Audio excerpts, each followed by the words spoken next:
சட்ட விழிப்புணர்வு மற்றும் அப்டேட்களுக்கு உடனே சப்ஸ்கிரைப் பண்ணுங்க மதீஸ் லீகல் லென்ஸ். இந்த வீடியோவை மறக்காம உங்க நண்பர்களுக்கு ஷேர் செய்யுங்க. நம்ம எல்லாரும் அவனை வெயிட் பண்ணிட்டு இருந்த கஸ்டோடியல், அதாவது தூத்துக்குடி மாவட்டத்துல சாத்தான்குளம் அப்படிங்கிற ஒரு கிராமத்துல ஜெயராஜ் அப்புறம் அவரோட பையன் பெனிக்ஸ் அப்படிங்கிறவங்க ஒரு செல்போன் கடை நடத்திட்டு வந்திருக்காங்க.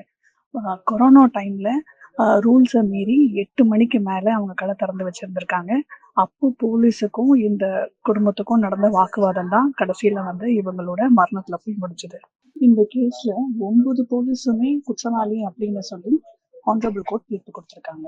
அந்த ஜட்மெண்ட் நமக்கு எமோஷனலா சந்தோஷமா இருக்கு. ஆனா லா படி அது கரெக்டா அப்பீல் போனா இந்த ஜட்மெண்ட் நிற்குமா அப்படின்னு கேட்டா ஒரு சில டவுட்ஸ் இருக்கு. ஏன்னா இந்த case 302 murder, 201 evidence destruction, section 34 common intention அப்படின்னு இன்னும் சில செக்ஷன் கடியில இந்தியன் பீனல் கோட் கீழே இந்த கேஸை ஃபைல் பண்ணியிருந்தாங்க. இந்த கேஸ் வழக்கம் போல சிபிஐயோட இன்வெஸ்டிகேஷனுக்கு போச்சு. சிபிஐயோட இன்வெஸ்டிகேஷன்ல கொடுத்த ரிப்போர்ட் படியும் சரி, அதுல நிறைய லேக்குனாஸ் இருக்கு அப்படிங்கறது கண்டுபிடிச்சிருக்காங்க. ஒரு சில லீகல் எக்ஸ்பர்ட்ஸ் என்ன சொல்றாங்க அப்படின்னா, எவிடன்ஸ் அப்ரிசியேஷன்ல ஃபிளாஸ் இருக்கு, எல்லா விட்னஸும் ப்ராப்பரா செக் பண்ணல, விட்னஸ் ப்ராப்பரா கொராபரேட் ஆகல, இதுல நிறைய லூப் ஹோல்ஸ் இருக்கு அப்படிங்கிற மாதிரி நிறைய எக்ஸ்பர்ட்ஸ் நமக்கு கருத்து சொல்லிட்டு இருக்காங்க. இதுல டெத் சென்டென்ஸ் அப்படிங்கிறது நம்ம இந்தியாவை பொறுத்த வரைக்கும் ரொம்ப rarest of the rarest case. அதாவது அரிதினும் அரிது அந்த மாதிரி வழக்குல மட்டும்தான் மரண தண்டனை விதிப்பாங்க.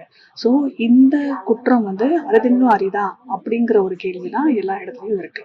எமோஷனல் லெவல்ல நீங்க என்ன கேட்டீங்கன்னாலும் இது ரேரஸ்ட் ஆஃப் ரேரஸ்ட் கேஸ் அப்படின்னு தான் நான் சொல்லுவேன். ஆனா லா வேற, எமோஷன் வேற. அங்க குற்றம் சாட்டப்பட்டவங்களுக்கும் சரி, தண்டனை விதிச்சவங்களும் சரி, அவங்க எல்லாருக்கும் ஈக்குவல் லையபிலிட்டி இருக்கான்னு கேட்டா நான் இல்லைன்னு தான் சொல்லுவேன் பர்சனலி. இது என்னோட ஒப்பீனியன். என்னை பொறுத்த வரைக்கும் இந்த மாதிரி ஒரு ஜட்மெண்ட் வந்தது போலீஸுக்கும் சரி மக்களுக்கும் சரி ஒரு நல்ல விழிப்புணர்வு கொடுக்கும். போலீஸ் அண்ட் மக்களோட ரிலேஷன்ஷிப் இன்னும் ஸ்ட்ராங் ஆகும் அப்படிங்கிற நம்பிக்கை இருக்கு. ஆனா இது ஒரு தவறான உதாரணம் ஆயிடக்கூடாது. எல்லா எவிடன்ஸையும் ப்ராப்பரா அப்ரிஷியேட் பண்ணணும், எல்லாருக்கும் ஈக்குவல் ஆப்பர்ச்சுனிட்டி கொடுக்கணும், அண்ட் சட்டம் என்ன சொல்லுதோ அதை ஸ்ட்ராங்கா ஃபாலோ பண்ணணும். ட்ரையல் கோர்ட்ல கொடுத்த ஜட்மெண்ட் நிக்குதான் இல்ல அப்பீல்ல இந்த ஜட்மெண்ட் மாறுதான் அப்படிங்கறத நம்ம பொறுத்து இருந்து பார்க்கலாம்.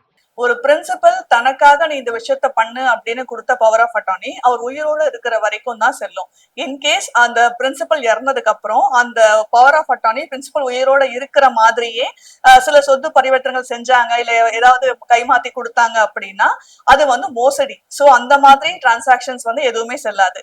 ஒருவேளை அந்த பவர் ஆஃப் அட்டார்னி எழுதி கொடுத்த பிரின்சிபல் உயிரோட இருக்கும் போது அந்த பவர் ஹோல்டர்